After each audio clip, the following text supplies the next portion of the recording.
네, 이데일리와 함께하는 웰스투어 2021 오프라인 현재 KG타워 하모니홀에서 진행하고 있고요. 함께 해주시는 분들 계시고 또 유튜브 온라인으로도 지금 생중계 함께하고 계십니다.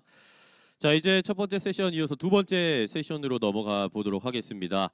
자, 비트코인을 포함해서 가상화폐 시세가 급등하고 향후 또 앞으로 어떻게 될지 관심이 쏠리고 있습니다. 제로금리가 지속되고 이자 수익을 볼 수 없는 이런 상황에서 뭐 은행 예적금을 하시는 것보다 주식하시는 분들도 많으시고 그거보다 더 큰 수익을 노리시고 또 가상화폐에 참여하시는 분들 많으실 텐데요. 이런 머니 무브가 지속적으로 좀 이어지고 있습니다. 자, 그런데 얼마 전에 또 가상화폐 비트코인을 포함해서 급락하는 상황이 있어서 깜짝 놀라셨던 분들도 굉장히 많으실 텐데 이렇게 가상화폐 시장이 혼란스럽습니다. 자, 그럼 이런 가상 자산을 어떻게 바라보고 또 투자 전략을 세워야 할지도 많이 궁금해하실 것 같아서 두 번째 세션을 준비를 했습니다. 가상화폐 디지털 금인가 아니면 신기루인가라는 주제로 이데일리 이정훈 온라인 총괄 에디터님께서 좋은 말씀을 해 주실 겁니다. 자, 그럼 이정훈 에디터님을 박수로 모셔보겠습니다. 환영합니다. 네, 안녕하세요. 이정훈입니다.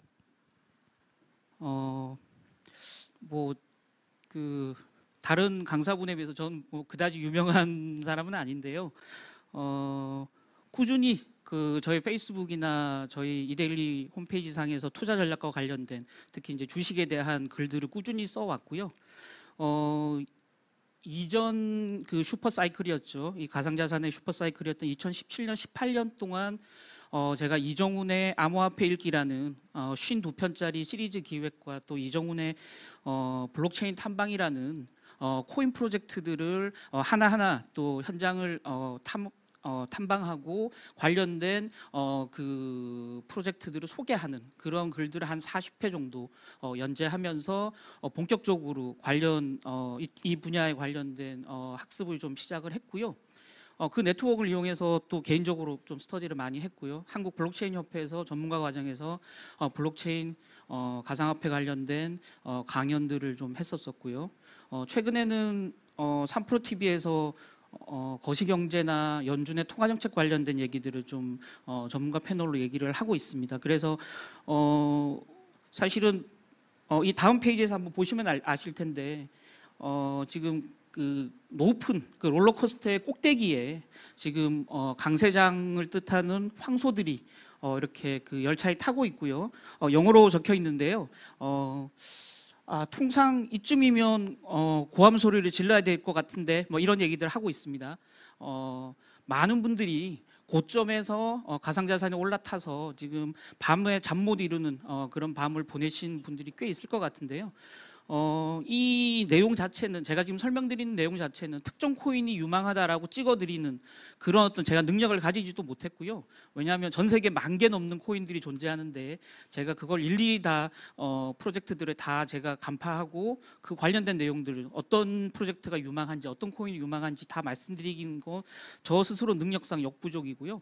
다만 거시경제적인 관점에서 또 가상자산이라는 하나의 마켓 차원에서 좀 거시적인 관점에서 가상자산 시장이 앞으로 어떤 흐름을 보일 것인가, 그리고 그 내에서 어떤 코인들의 그러니까 증시로 굳이 따지자면 라지 캡이 뜰 것인가, 스몰 캡이 뜰 것인가, 미들 캡이 뜰 것인가, 또 어떤 스타일의 코인들이 뜰 것인가에 대한 개략적인 얘기들을 좀 같이 풀어 나가고자 합니다. 그래서 제가 지금 말씀드린 내용의 핵심은 바로 이렇게 롤러코스터의 꼭대기에 올라타서 불안해 언제 떨어질지 모르는 그 시점을 불안해하고 또 그 시점을 밤마다 잠 못 이루면서 그 시점을 눈으로 확인하는, 그 시세를 눈으로 확인하는 분들에게 좀 마음을 비우시라. 그리고 제가 말씀드리는 큰 어떤 거시적인 관점에서 이 시장에 좀 접근하시라라는 말씀을 드리고 싶어서 이 강연 내용을 좀 준비를 했습니다. 내용을 한번 하나하나 뜯어보겠습니다. 위에 큰 제목 보면 가상화폐, 암호화폐, 가상자산 이 시장을 부르는 다양한 이름들입니다. 이 시장을 부르는 이름들 자체가 이 시장에 대한 여러 가지 어떤 선입견, 편견들을 반영하고 있다라는 생각을 개인적으로 하는데요. 표준 국어 대국어 사전에서 찾아보니까 가상이라는 표현은 실물처럼 보이지만 실물이 아닌 가짜 형상이다. 그래서 우리가 가상화폐, 가상자산이라고 얘기할 때 가상이라는 표현 자체는 가짜다. 진짜가 아닌 가짜다라는 뜻이 굉장히 강하게 방점이 찍혀 있고요. 그런 면에서 보면 자연스럽게 가상화폐, 가상자산이라는 용어를 듣는 일반인들에게 어떤 네거티브한 그런 어떤 심리를 줄 수밖에 없는 그런 어떤 표현이다라는 건데요. 다만 여기 아래쪽 두 번째 보시면 버추얼 에셋이라고요. G20 재무장관 회의 2018년에 전 세계 주요 20개국 재무장관들이 모여서 이 가상화폐, 그 당시는 가상화폐라는 용어로 많이 쓰였는데요. 이 가상화폐에 대해서 어떻게 대응할 것인가라는 또 공동 대응을 위한 논의의 장이었는데요. 저 자리에서 용어를 통일하자라고 얘기했습니다.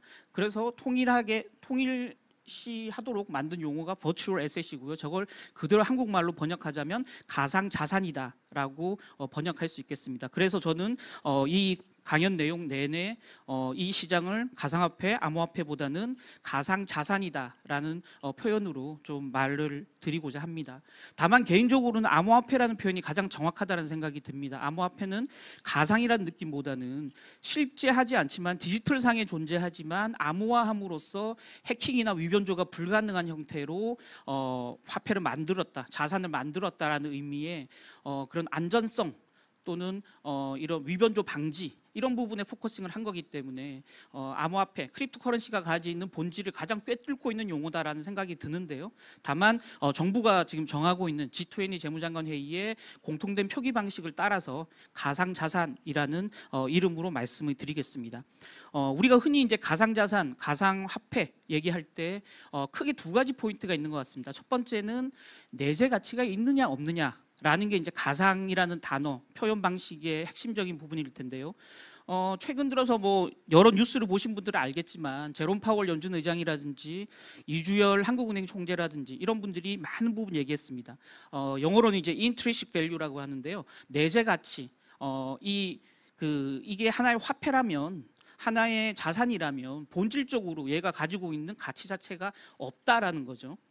그건 일정 부분 지금 현재로서는 인정할 수밖에 없는 부분이다라고 말씀을 드려야 될 것 같습니다.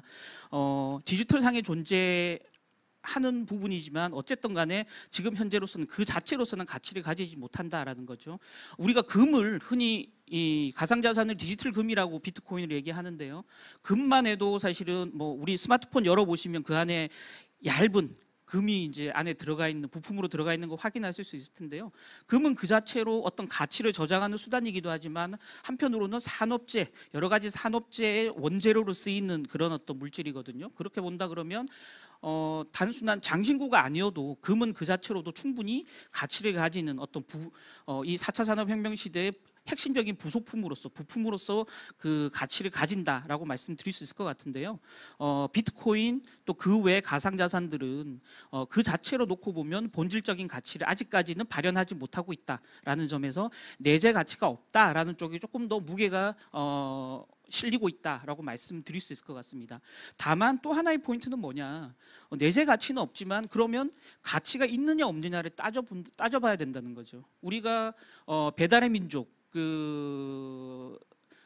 이 실물 경제에 존재하는 다양한 식당들을 하나의 네트워크로 연결하고 또 거기에 플랫폼 회원들을 모집해서 식당과 회원들을 연결시켜주는 그 배달의 민족 플랫폼이 글로벌 기업의 4조 원 넘는 금액으로 회사가 팔렸는데요. 과연 배달의 민족이 가지고 있는 내재적 가치가 있느냐? 제가 보기엔 배달의 민족이 가진 내재적 가치는 없는 거죠.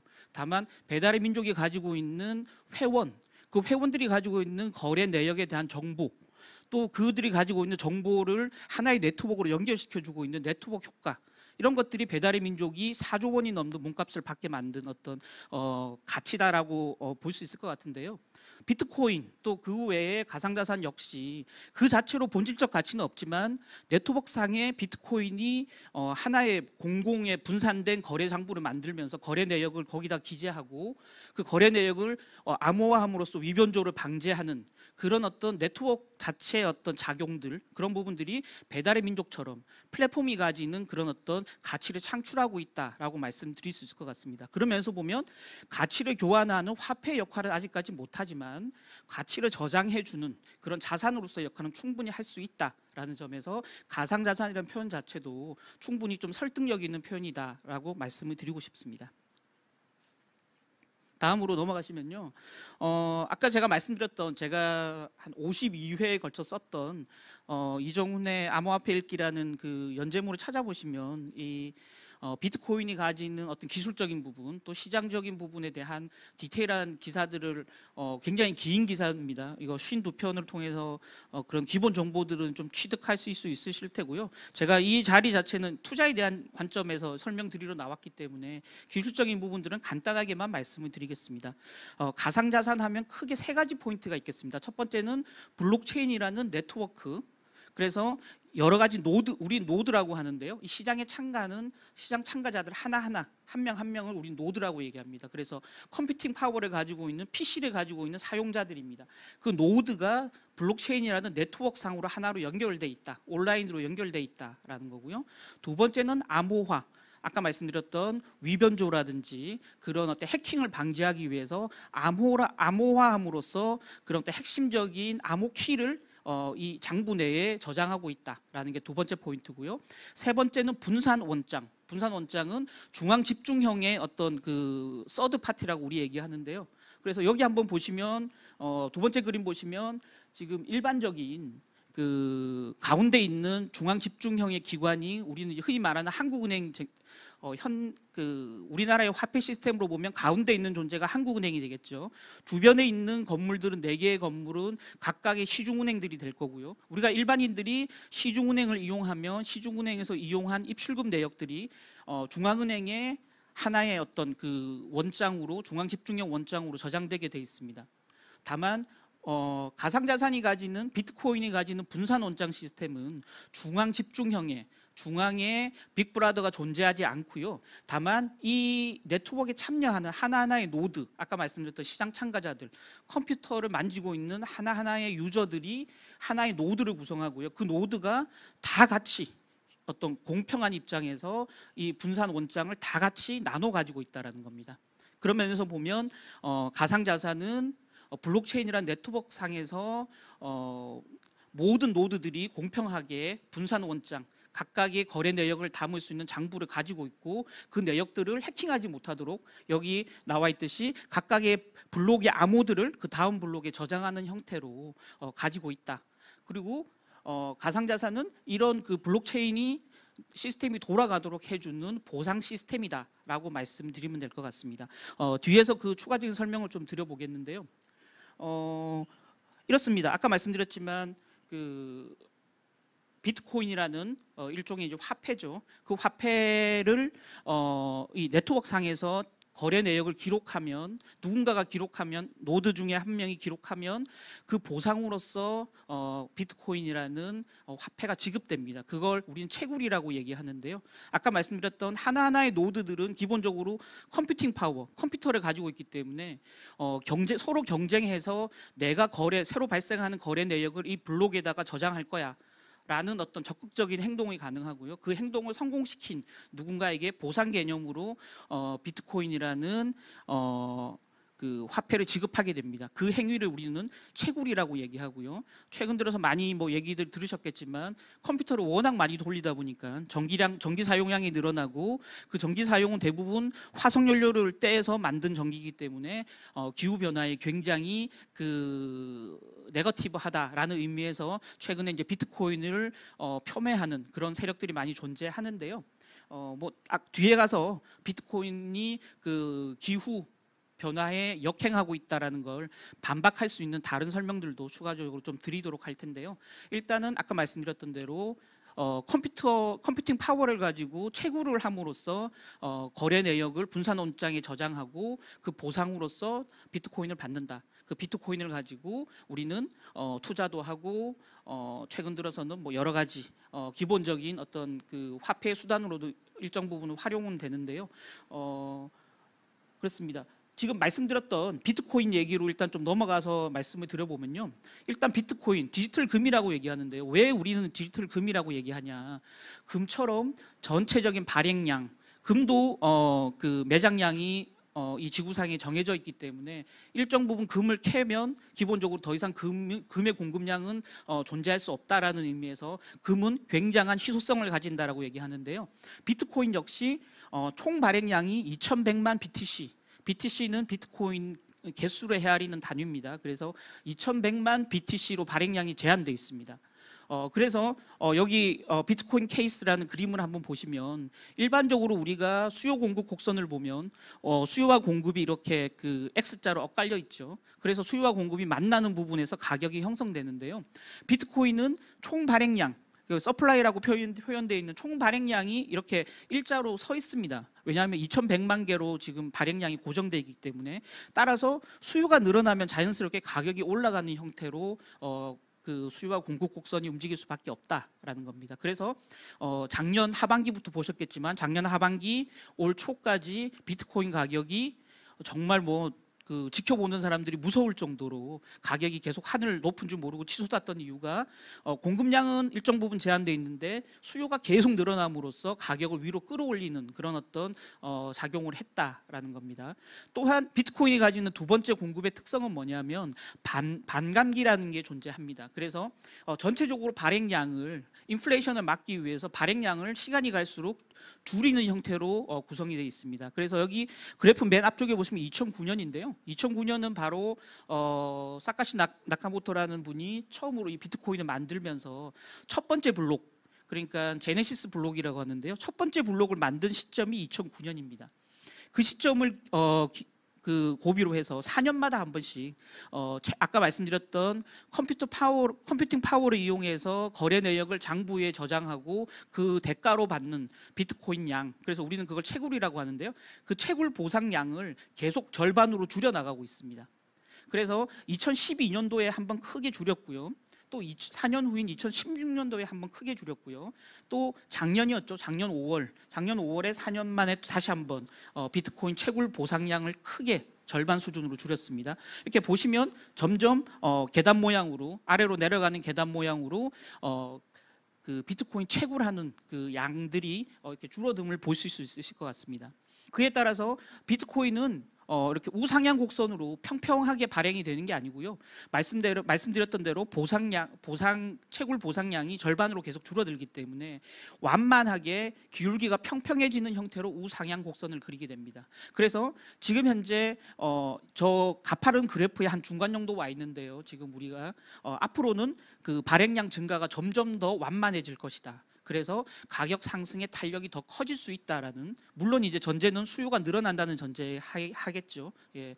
따라서 공급량 자체는 앞으로 가격 상승에 굉장히 희망적인 신호를 보여주고 있다라고 말씀드리면 될 것 같습니다. 다음 내용 보시면 디지털 금이라고 얘기하는 두 번째 이유는 바로 디커플링입니다. 디커플링은 커플링은 이제 두 개가 하나로 묶여 있다라는 거죠. 디커플링은 두 개가 관련성을 가지고 있지 않다라는 뜻입니다. 그래서 전통적인 자산, 우리가 흔히 얘기하는 컨벤셔널 에셋과의 코릴레이션, 상관관계가 굉장히 낮다라는 겁니다. 이게 왜 중요하냐라는 거죠. 그래서 여기 맨 아래에 보시면 우리 금을 우리는 흔히 이제 대표적인 안전자산이라고 얘기하죠. 안전자산은 어떤 뜻이냐면 위험자산, 흔히 말하는 주식이라든지 원자재 가격이 급락을 할 때 안전자산에 투자하면 그 하락분을 막아줄 수 있다는 거죠. 그러니까 방어적인 개념에서, 그러니까 주식으로 말하면 방어주입니다. 디펜시브 스탁인데요. 그런 어떤 방어적 개념으로 우리 금을 안전자산이라고 그동안 얘기해 왔거든요. 왜냐하면 금은 달러 대비해서 마이너스 0.6, 숫자가 1에 가면 그 정확하게 정비례 관계고요. 숫자가 낮으면 낮을수록 관계가 없다라는 뜻입니다. 둘 사이의 가격 연관성이 없다라는 뜻인데요. 금은 달러와 가격이 정반대로 움직이고 있습니다. MSCI 월드 지수, 전 세계 MSCI 지수인데요. 주가 전 세계 주가와도 0.2 정도, 그러니까 1이 최고점인데 굉장히 낮은 수준의 상관관계를 보여주고 있습니다. 코스피 지수랑도 0.2, 미 국채 10년물이랑도 마이너스 0.4, 원유랑도 제로. 이렇게 굉장히 전통적인 자산과 상관관계가 낮기 때문에 그 말은 MSCI 월드 지수 전 세계 주가가 급락을 해도 금은 덜 떨어진다는 거죠. 상관관계가 워낙 낮기 때문에. 그래서 우리는 전체적으로 위험 자산, 자산 가격이 하락할 때 안전 자산으로서 금을 매입하거든요. 최근 이제 금값이 좀 오르고 있는데 역시 비트코인 마찬가지로 달러나 MSCI 월드 지수, 코스피, 또 미 국채 금리, 또 원유, 금에 대비해서 상관관계, 코릴레이션이 굉장히 낮게 형성돼 있다는 겁니다. 따라서 비트코인이 내재적 가치를 가지든 가지지 않든 간에 비트코인에 투자한다면 적어도 저 자산들의 가격이 폭락할 때 그 반대 해지 개념으로 가격 방어 역할을 충분히 해줄 수 있다라는 걸 이런 상관 계수를 통해서 확인할 수 있다라는 거죠. 그런 면에서 보면 금과 비트코인은 전통적인 중간에 있는 전통적인 자산과 상관관계가 굉장히 낮은, 그래서 대표적인 안전자산으로 볼 수 있다라는 거고요. 그러면서 보면 비트코인은 금처럼 눈에 보이지 않기 때문에 디지털 상에만 존재하기 때문에 우리는 디지털 금이라고 얘기한다라는 거죠. 다만 이제 나중에 뒤에서 설명드리겠지만 최근 들어서 글로벌 유동성이 굉장히 빠르게 팽창하면서 비트코인에도 약간 투기적인 매수세가 붙으면서 작년 한 해 보면 비트코인과 뉴욕 증시 대표 지수 S&P 500 지수 간의 상관계수가 0.22까지 올라왔거든요. 지금 올 3월 달에는 0.3까지 올라왔습니다. 그래서 지금 비트코인 가격이 뉴욕 증시가 불안할 때 비트코인 가격이 동시에 떨어지고 있는 이유는 뭐냐면 투기적인 매수세가 유입되면서 비트코인도 저런 굉장히 낮은 코릴레이션이 아니고 주가와 연관성이 굉장히 높아졌기 때문에 지금 동시에 빠지고 있다는 거죠. 그래서 이런 상관관계가 다시 전통적인 수준으로 낮아진다면 주가가 하락해도 비트코인은 충분히 방어적인 역할을 해줄 수 있는 그런 어떤 스테이터스를 갖출 것이다 라고 말씀드릴 수 있을 것 같습니다. 다음 내용 보겠습니다.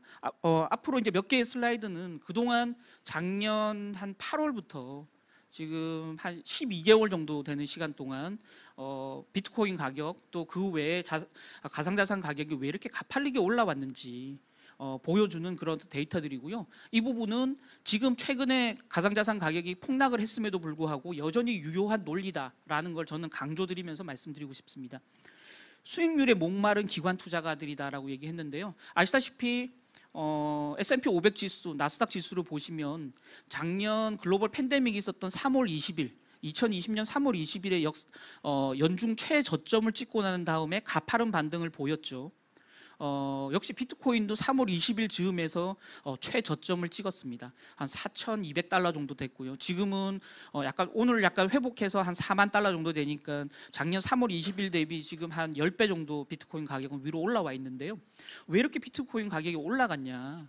수익에 목마른 기관 투자가들이 비트코인에 또 이더리움에 지금 집중적으로 매수세를 유입시켜 왔다라는 거죠. 왜 그러냐? 아까 말씀드렸던 먼저 가격이 올라갔던 부분이 나스닥 시장 또는 원자재 시장의 반등, 이런 부분이 먼저 나타났었고요. 그러다 보니까 추가적인 수익을 기대하기 어려웠던 기관 투자가들 입장에서 또 향후에 굉장히 높은 밸류에이션이 꺼질 걸 우려한 투자자들이 상관관계가 낮은 비트코인에 투자하기 시작했다라는 거죠. 여전히 지금 전 세계 비트코인 그 유통 가능 비트코인 그 발행량에 기관 투자가들이 가지고 있는 비중은 한 4%밖에 되지 않습니다. 주식 우리나라 코스피 시장만 해도 기관 투자가 비중이 20%가 넘어가지 않습니까? 미국 시장 같으면 40%가 넘어가고요. 그럼에도 불구하고 지금 비트코인 시장은 우리 기관 장세라고 얘기하는데요. 여전히 기관 투자가들 비중은 4% 정도밖에 되지 않는다라는 거죠. 최근에 기관들이 조금 내다 팔았기 때문에 4%가 안 되는 수준까지 다시 내려왔을 수도 있습니다. 제가 최근 데이터를 며칠 전 데이터를 확인하지는 못했는데요. 여전히 기관 투자가들이 추가적으로 유입될 수 있는 가능성이 충분히 있는 시장이다라는 거죠. 여기 한번 보시면 밑에 영어로 돼 있어서 죄송한데요. 기관 투자가라고 돼 있습니다. Institutional Investors라고 돼 있는데요. 역대급 유동성, 아시다시피 미국 중앙정부가 집중적으로 재정 부양책을 계속 펴고 있는 상황이고요. 미국 연준은 역대급 통화 완화 정책을 계속 펴왔습니다. 지금 이제 테이퍼링 얘기가 조금씩 나오고 있지만 어쨌든 간에 당분간 미국 연준이 푸는 돈 자체가 크게 어떤 그 조이는 그런 어떤 흐름 나타나지 않을 것이다라는 점에서 역대급 유동성 여전히 유효한 어떤 포인트다라는 거고요. 돈이 너무 많으니까 어딘가에 투자는 해야 되는데 기존의 주식은 너무 많이 올랐고 또 주식은 기본적으로 실적 베이스로 움직이기 때문에 주식보다는 어떤 다른 새로운 어떤 투자 수단이 없을까 이런 고민하던 기관 투자가들이 이런 비트코인 시장에 기웃거리기 시작했다라는 거죠. 두 번째는 인플레이션 우려입니다. 아까 말씀드렸듯이 인플레이션이 올라가면 자산 가격은 전체적으로 떨어지게 되겠죠. 그럼에도 불구하고 비트코인은 아까 말씀드렸던 총 2,100만 개 BTC만큼 발행량, 전체 공급량 자체가 고정되어 있기 때문에 인플레이션 상승에 따른 어떤 자산 가치 하락 부분이 굉장히 더디게 나타날 가능성이 높고요. 또 전통 자산 가격 하락을 방어해 줄 수 있는 그런 어떤 낮은 코릴레이션을 가지고 있다라는 점에서 인플레이션을 우려하는 기관 투자가들이 비트코인에 관심을 가지기 시작했다. 라고 말씀드리면 될 것 같습니다. 아까 말씀드렸던 전통 자산들의 고평가 부분들도 뭔가 새로운 투자처를 찾고자 하는 니즈로 연결됐다라는 거죠. 그렇게 본다 그러면 저기 보시면 약간 푸른색으로 나와 있는 부분이 작년 4분기 규모고요. 여기 좀 짙은 색으로 나와 있는 부분이 작년 연간 수준입니다. 작년 연간으로 봐도 4분기로 봐도 기관 투자가들이 이 시장에 적극적으로 유입되면서 비트코인 가격을 끌어올렸음을 알 수 있습니다. 옆에 accredited individual은 미국 같으면 이게 그 우리나라 옵션 시장처럼 이 비트코인 시장이 굉장히 위험하다라는 판단으로 미국 SEC가 투자자들을 등록하게 만들거든요. 그래서 우리나라도 옵션 거래를 할 때 일정 증거금 이상을 가져야 되고 또 교육 이수도 해야 되고 뭐 이런 이제 여러 가지 규제가 있지 않습니까? 미국 역시 SEC 등록한 개인들만 투자를 할 수 있거든요. 근데 등록하지 않고도 투자할 수 있는 개인들이 있습니다. 그분들은 연간 소득이 굉장히 많은 분들이죠. 그래서 제가 알기로는 최근 2년간 매년 한 20만 달러 이상을 버는 사람, 그러니까 우리 돈으로 따지면 한 2억 정도 되겠죠. 연소득이 2억 정도 되는 사람은 SEC 신고하지 않고 등록하지 않고도 마음대로 비트코인, 이더리움을 사고 팔 수 있게 해줍니다. 그 부분을 바로 저기 accredited individual, 적격 투자자, 적격 개인 투자자라고 합니다. 적격 개인 투자자들도 좀 많이 늘었죠. 8%, 3%밖에 안 되지만 조금 늘어났고요. 다만 리타이어먼트 어카운트는 퇴직연금 계정이죠. 퇴직연금 계정도 약간 늘어났고요. 패밀리 오피스는 우리로 따지면 가문이 가지고 있는 일정 가문이 가지고 있는 돈을 약간 신탁 형태로 맡겨놓는 그런 펀드인데요. 그런 펀드에서도 자금이 조금씩 유입되고 있습니다.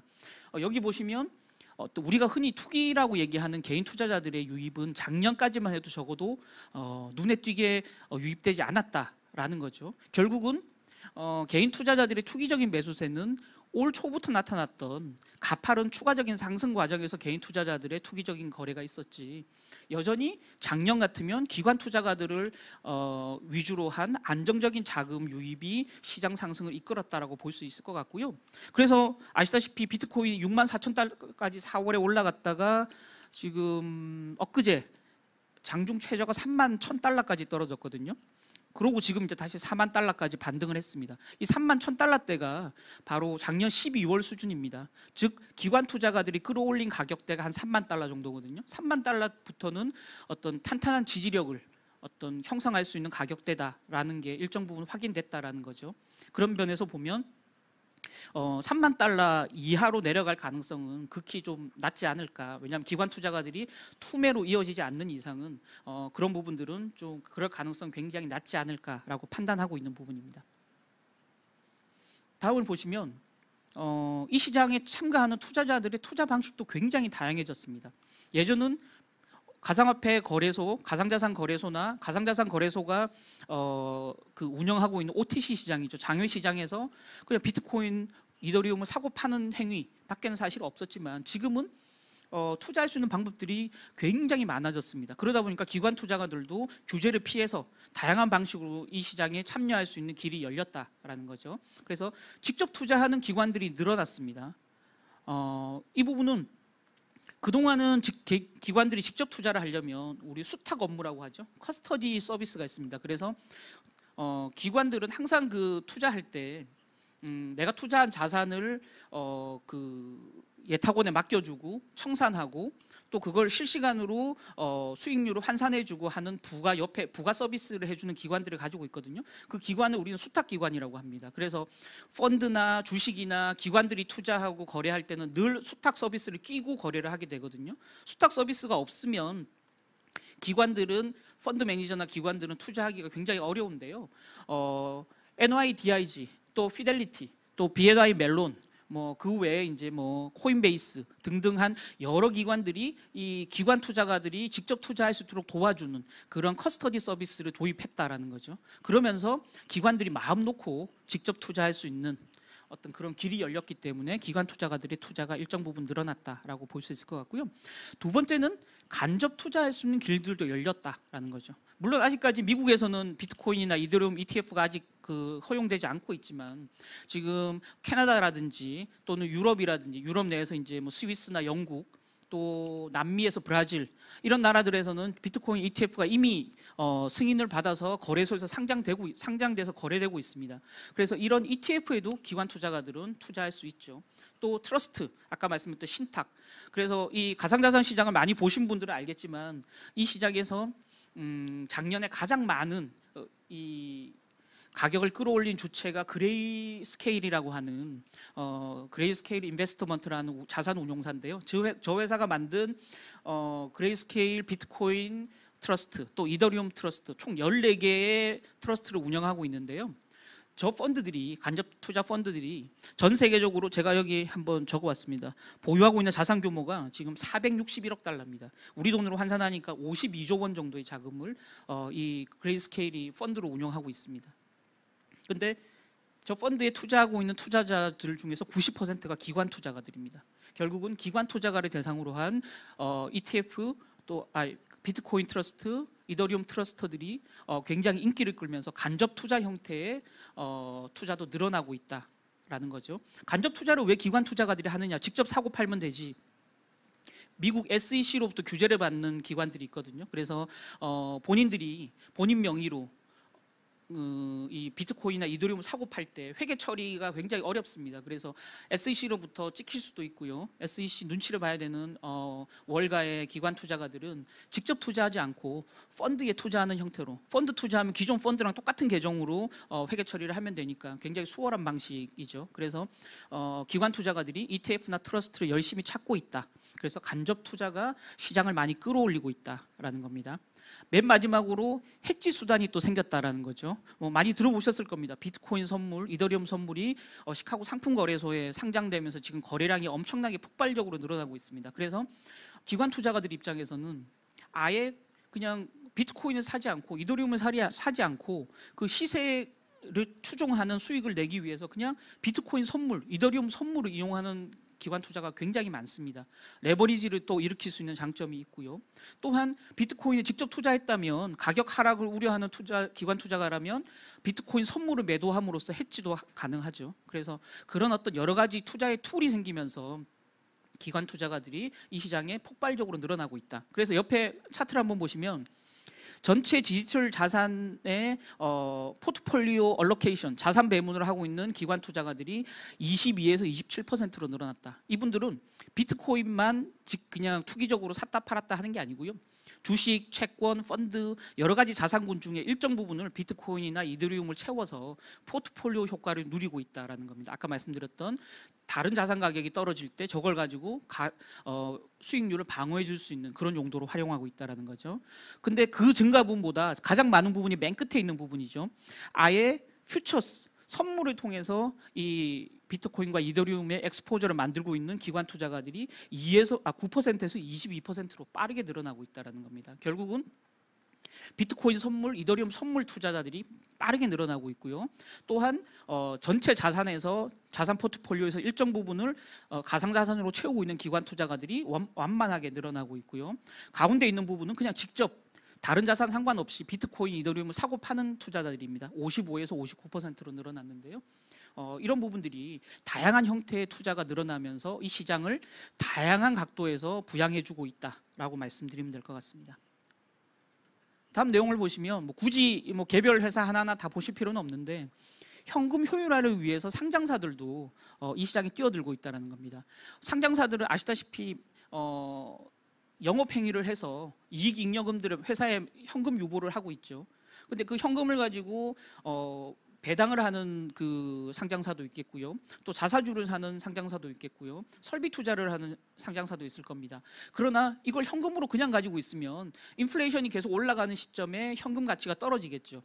그래서 결국 현금으로 놀리지 않고 이 돈을 어딘가에 투자해서 ROE를 높일 수 있는 방법이 없을까라고 고민하던 상장사들이 비트코인과 이더리움을 구입하기 시작했다는 거죠. 그래서 맨 위에 보시면 마이크로 스트래티지라는 유명한 업체가 있습니다. 최근에 비트코인 가격 상승에 큰 힘을 보탠 회사입니다.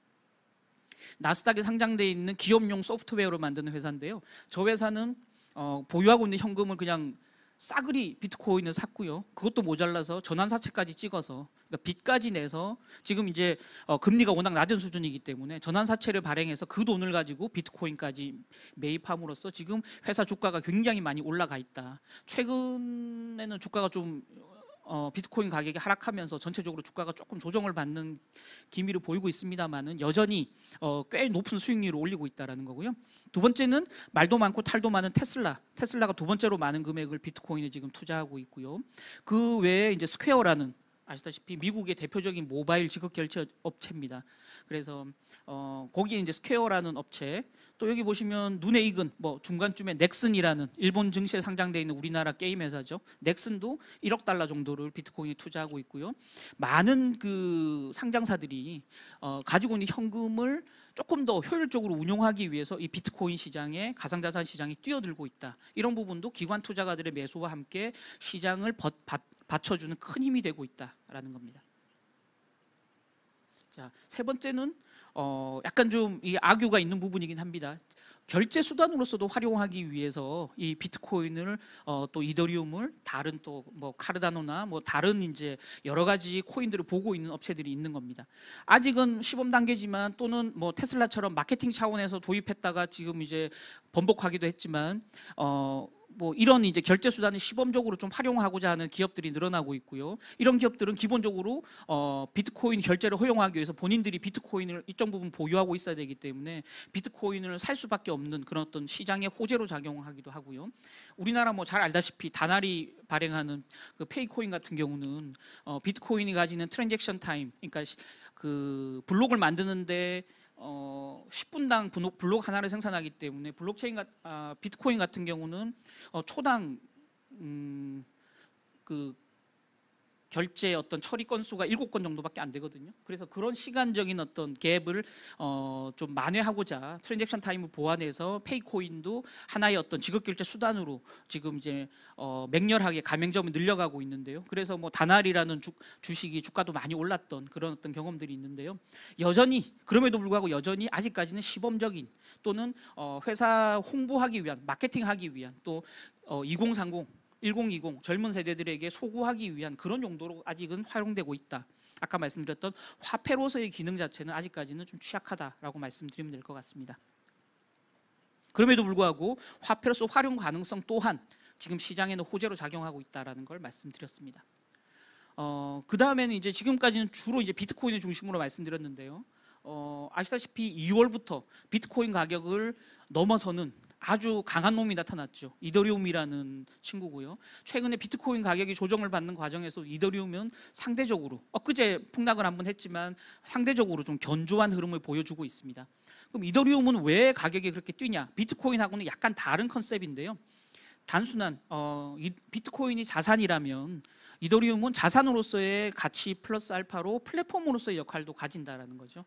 아까 말씀드렸던 배달의 민족, 또는 이런 그 여러 가지 업체들이 플랫폼으로서 가지는 그런 어떤 회사의 가치가 있듯이 이더리움은 자산 가치 플러스 플랫폼으로서의 가치를 동시에 가지고 있다는 겁니다.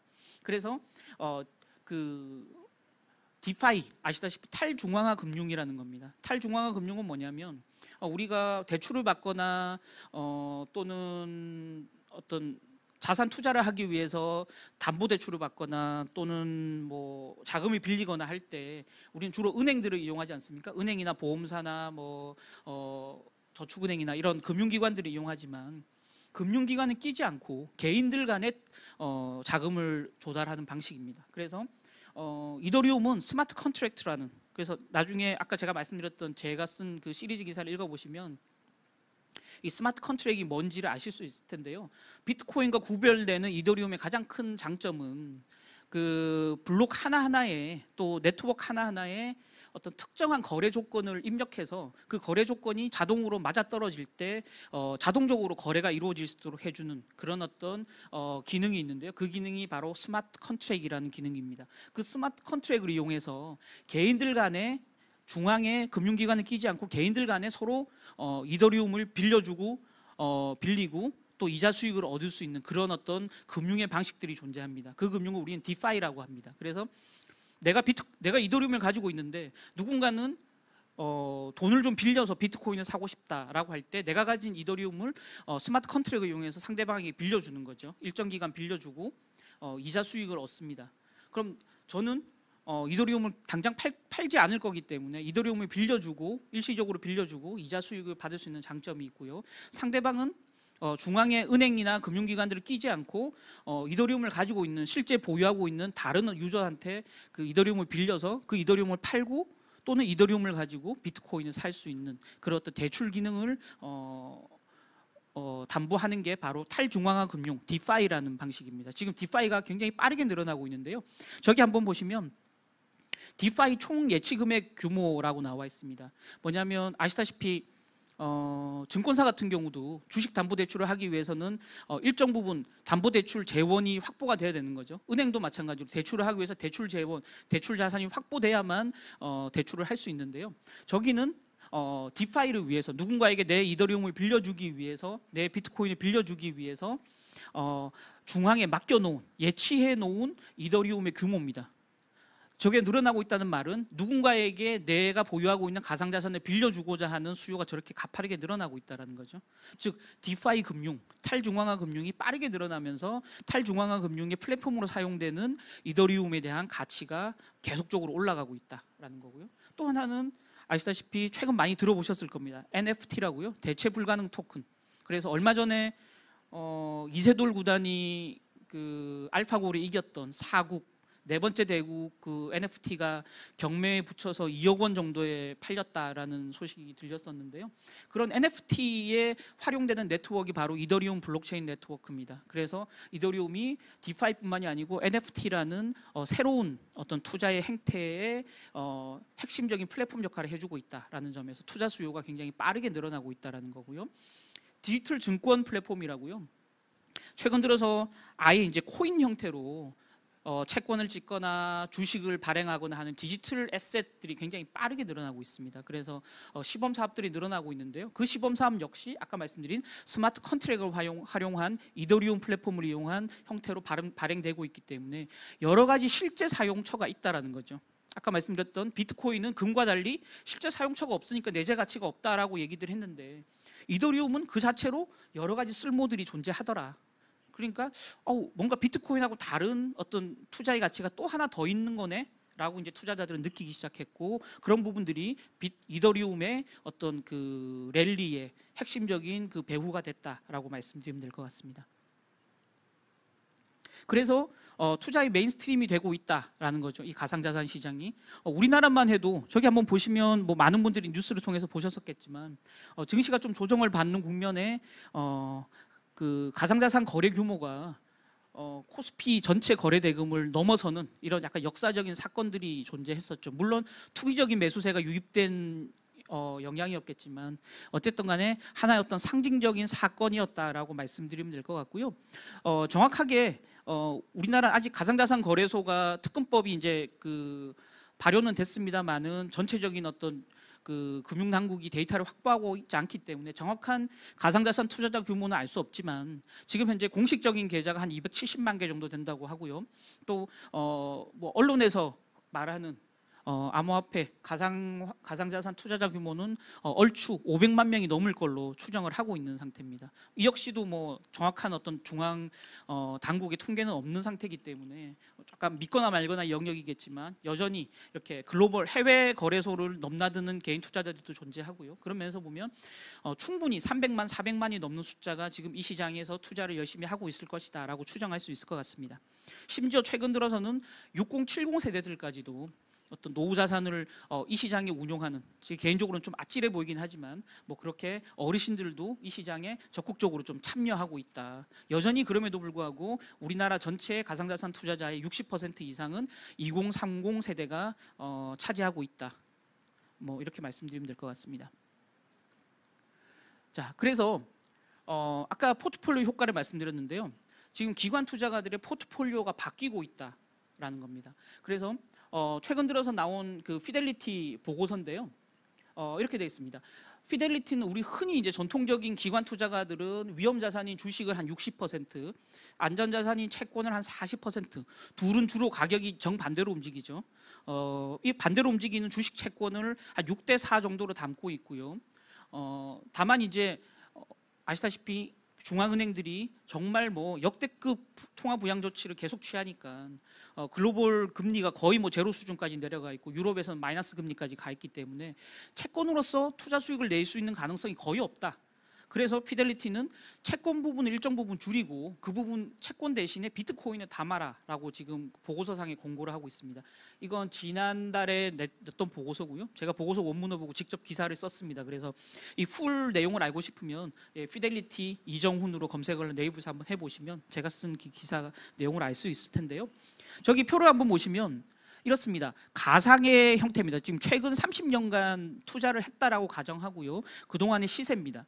비트코인은 가상자산 거래소에서 투자되기 시작한 게 2010년부터니까 최근 한 10년 데이터밖에 없지만 최근 10년을 채권 일정 부분을 채권을 담지 않고 비트코인을 샀더라면 수익률이 어땠을까라는 시뮬레이션 결과입니다. 봤더니 주식 60% 맨 위에 주식 60% 채권 40% 담았을 때 30년간 수익률이 17.1%였습니다. 그 다음 칸 보시면 그 중에 0.5% 주식을 0.5% 줄여서 59.5%로 하고 채권은 40, 비트코인을 0.1% 담았더니 수익률이 21.5%로 올라갔다라는 거죠. 세 번째 보시면 주식을 아예 1%포인트 줄여서 59%로 하고 비트코인을 1%로 했더니 수익률이 25.8%까지 늘어났다라는 겁니다. 이건 아까 말씀드렸던 코릴레이션, 주식과 비트코인이 가지는 서로 관계없음, 상관관계가 굉장히 낮음에서 기인한 겁니다. 그래서 주식 가격이 떨어질 때 주식을 60으로 가지고 있던 투자자와 주식을 59만 가지고 있고 주식과 영 딴판으로 움직이는 비트코인을 가지고 있는 투자자는 비트코인 가지고 있는 쪽이 수익률상 훨씬 유리하다라는 거죠. 그래서 기관 투자가들이 또 아까 말씀드렸던 상장사들이 비트코인을 소액으로 계속 담고 있다라는 겁니다. 물론 간이 좀 부은 상장사나 기관 투자가들은 몰빵으로 여기 투자하는 기관 투자가도 있지만 대부분의 기관 투자가들은 소액으로 포트폴리오 상에서 저런 수익률이 좀 올라가는 효과를 누리기 위해서 이 시장에 뛰어들고 있다라고 말씀드리면 될 것 같고요. 이런 수요 자체는 최근에 비트코인 가격이 급락을 했더라도 여전히 유효하다라는 겁니다. 그래서 지금 가격이 하락할 때 기관 투자가들은 저가의 매수를 계속 하고 있다라는 게 데이터를 통해서 확인되고 있다라는 겁니다. 자, ETF로 들어온 가상자산인데요. 아까 말씀드렸던 스위스, 영국, 캐나다, 브라질 이런 나라에서는 지금 비트코인, 이더리움 ETF가 이미 상장돼서 거래되고 있습니다. 결국은 이 글로벌 금융시장의 핵심은 미국 시장이죠. 그래서 미국 증권거래위원회 SEC가 과연 비트코인, 이더리움 ETF를 허용해 줄 것인가. 그래서 이 비트코인 맹신론자라고 불리는 윙클보스 형제, 쌍둥이 형제가 있습니다. 윙클보스 형제가 비트코인의 초기 투자에서 굉장한 수익을 냈던 지금 억만장자 투자자인데요. 이들이 2013년부터 이미 SEC 문을 계속 두드렸습니다. 윙클보스 비트코인 ETF라는 상품을 우리가 출시하겠다라고 해서 SEC 상품 허가를 해달라라고 신청을 했는데 그때부터 이제 까이기 시작해서 지금까지 무려 8년 동안 30건이 30건이 넘는 ETF 신청 요구가 있었지만 SEC는 전부 다 거부를 했고요. 다만 지금 북미 시장에서 캐나다, 남미 시장에서 브라질, 미국과 접경을 맞대고 있는 국가들이 이미 ETF를 허용했기 때문에 SEC로서도 굉장한 압박감을 좀 느낄 수밖에 없다라는 거죠. 왜냐하면 캐나다 같은 경우는 미국과 거의 한 몸으로 움직이는 시장이기 때문에 미국 투자자들이 캐나다 쪽으로 빠져나갈 가능성이 충분히 있다라는 거죠. 그런 면에서 보면 SEC도 뭔가 결단을 내릴 시점이 다가오고 있다. 그래서 만약에 SEC가 비트코인 ETF를 허용한다면 비트코인 시세는 어떻게 움직일까라는 거죠. 지금 우리 흔히 이제 저희가 주로 이제 투자하는 그 ETF들을 보면 수익률을 이제 그 언더라잉 에셋이라고 하죠. 에셋 수익률을 맞추기 위해서 기본적으로 뭐 국채를 사담고 포트폴리오를 구성합니다. 근데 비트코인 ETF는 100% 총 자산을 그 비트코인으로만 담고 있습니다. 그렇기 때문에 비트코인 가격을 그대로 따라가는, 그대로 추종하는 형태로 가고 있는데요. 비트코인 이더리움이 허용이 돼서 거기에 아까 말씀드린 기관 투자가들이 간접 투자를 하는 수요가 늘어난다면 비트코인을 ETF 자금이 비트코인을 직접적으로 매수해서 가격을 끌어올릴 수 있는 요인이 굉장히 커진다라는 거죠.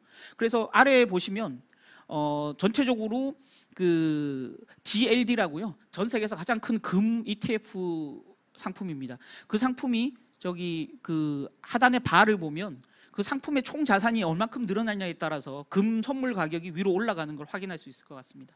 금 시장 역시 ETF가 도입된 2004년에 첫 도입이 됐거든요. 2004년 도입이 되고 자산들이 금 ETF 시장에 들어오기 시작하면서 금 선물 가격은 하늘 높은 줄 모르고 위로 올라갔다라는 거죠.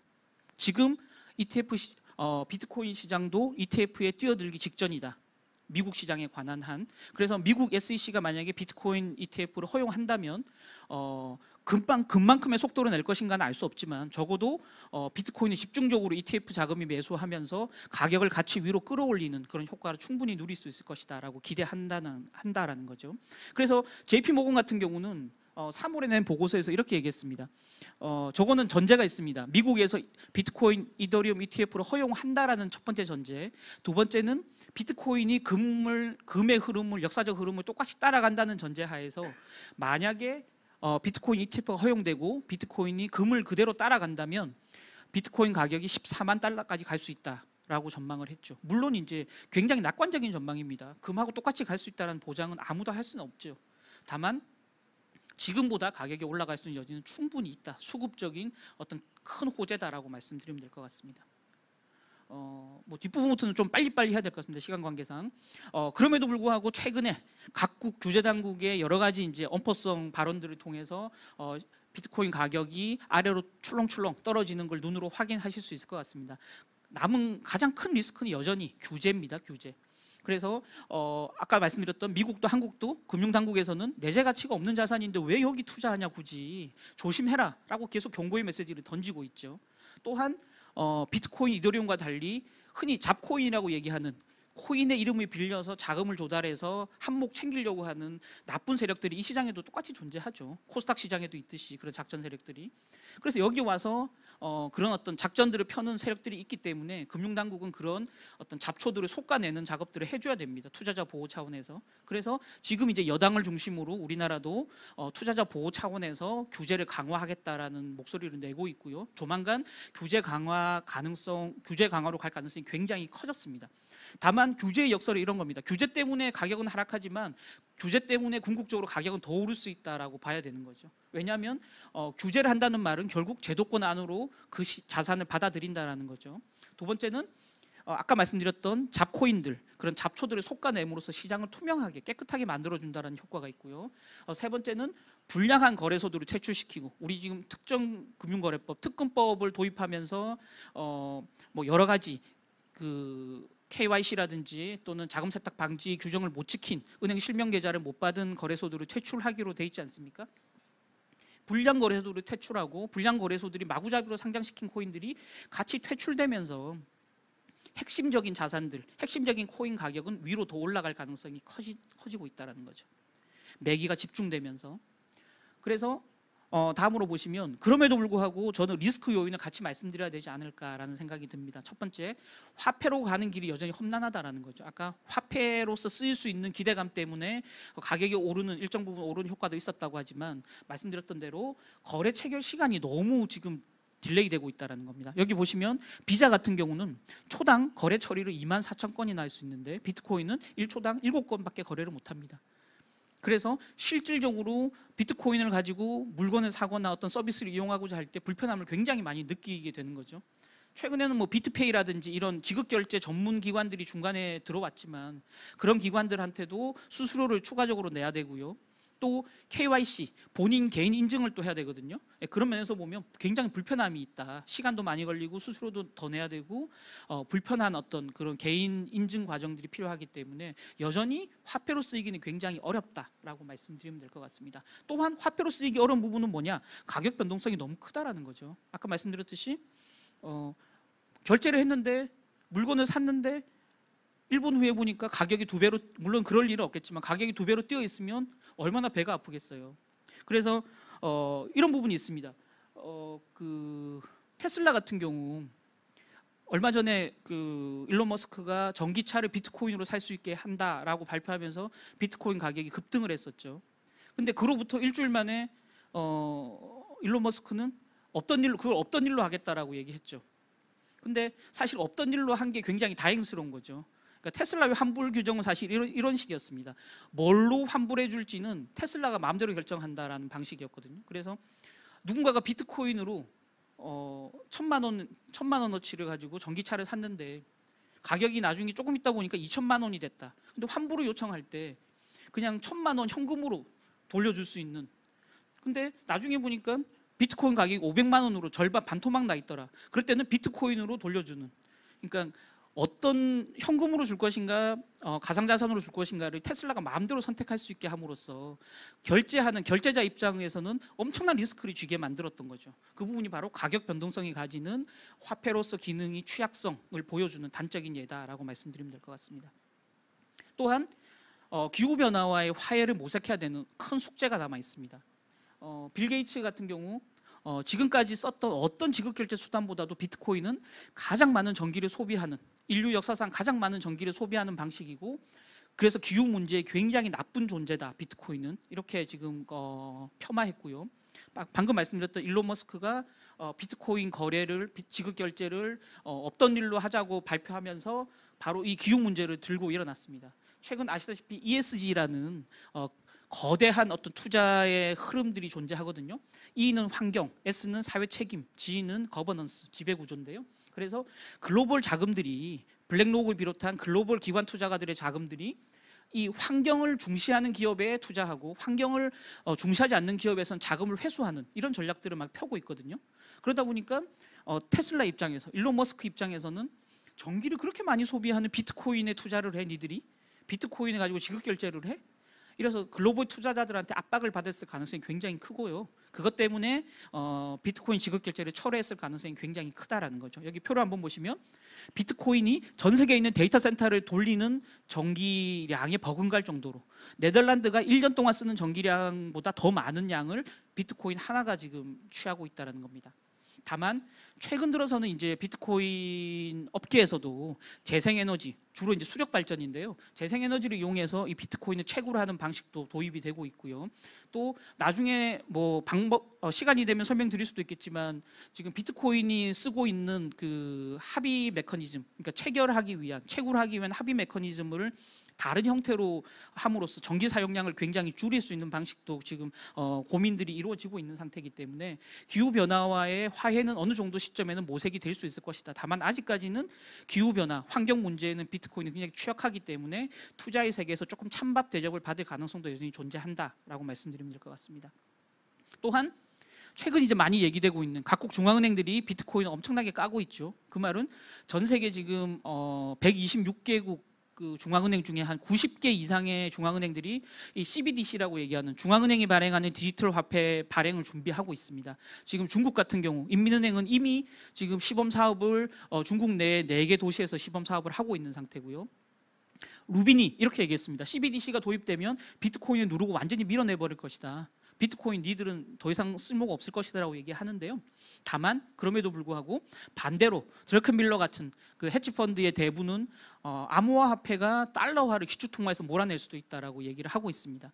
여기 표에서 한번 보시면 CBDC는 저기 큰 지급결제망에 아주 작은 일부분에 불과합니다.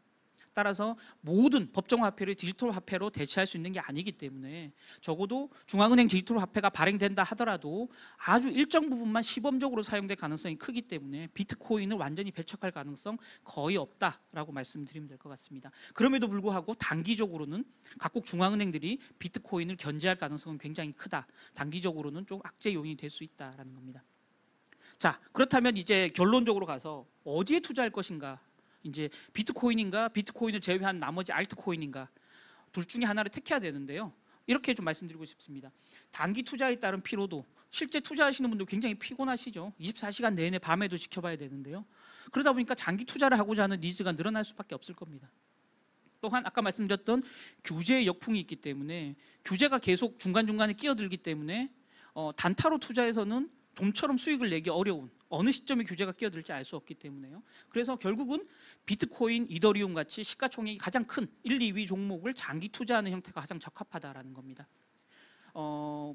또한 지금 아까 말씀드린 기후 문제, ESG 투자의 압박 가능성도 굉장히 크기 때문에 비트코인과 다른 형태의 합의 메커니즘, 채굴 방식을 달리하는 코인도 어떤 기회를 엿볼 수 있다라는 거죠. 지금 현재 이더리움 같은 경우는 비트코인과 똑같은 작업 증명 방식을 활용하고 있는데요.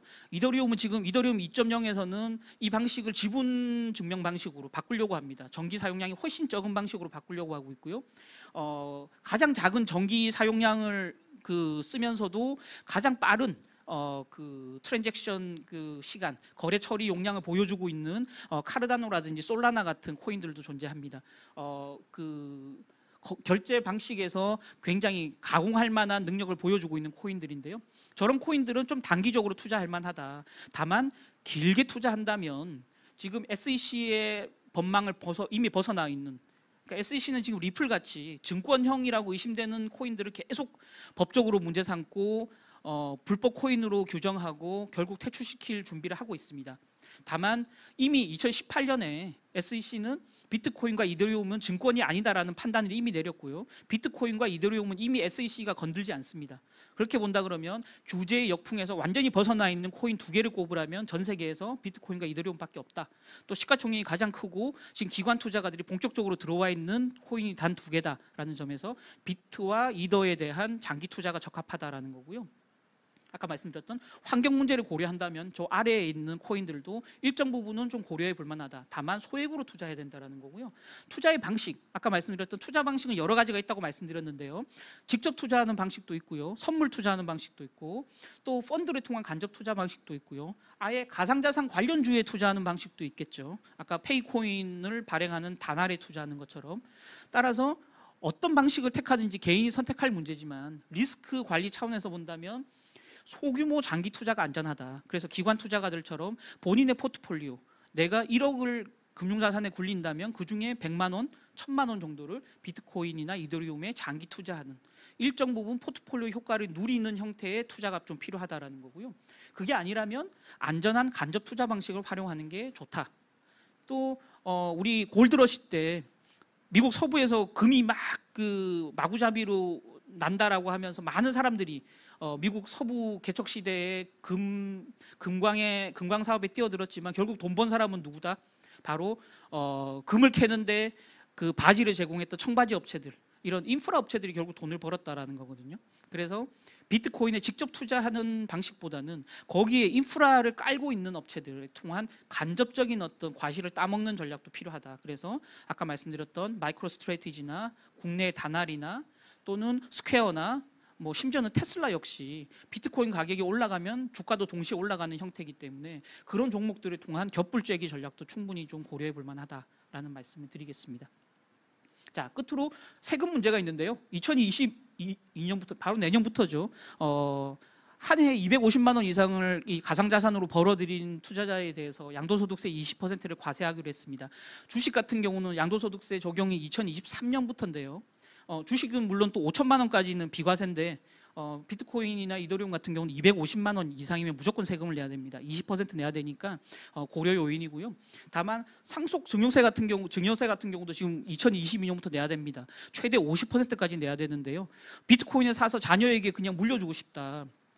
방식은 크게 두 가지죠. 첫 번째는 자녀한테 대가를 받고 물려준다면 양도소득세를 내야 됩니다. 내가 샀던 가격, 자녀한테 넘겨주는 가격의 차액을 양도소득세로 내야 되고요. 20%를. 만약에 그냥 대가 없이 준다면 상속증여세로 최대 50%를 내야 됩니다. 굉장히 부담스러운 방식이죠. 다만 아직까지는 지금 국내 법규가 굉장히 미비해서 상속증여세를 매길 수 있는, 언제 비트코인을 가지고 있는 저 사람이 언제 어느 시점에 그 얼마의 가격에 비트코인을 샀는지 지금 현재는 우리나라 정부가 알 수 있는 방식이 전혀 없습니다.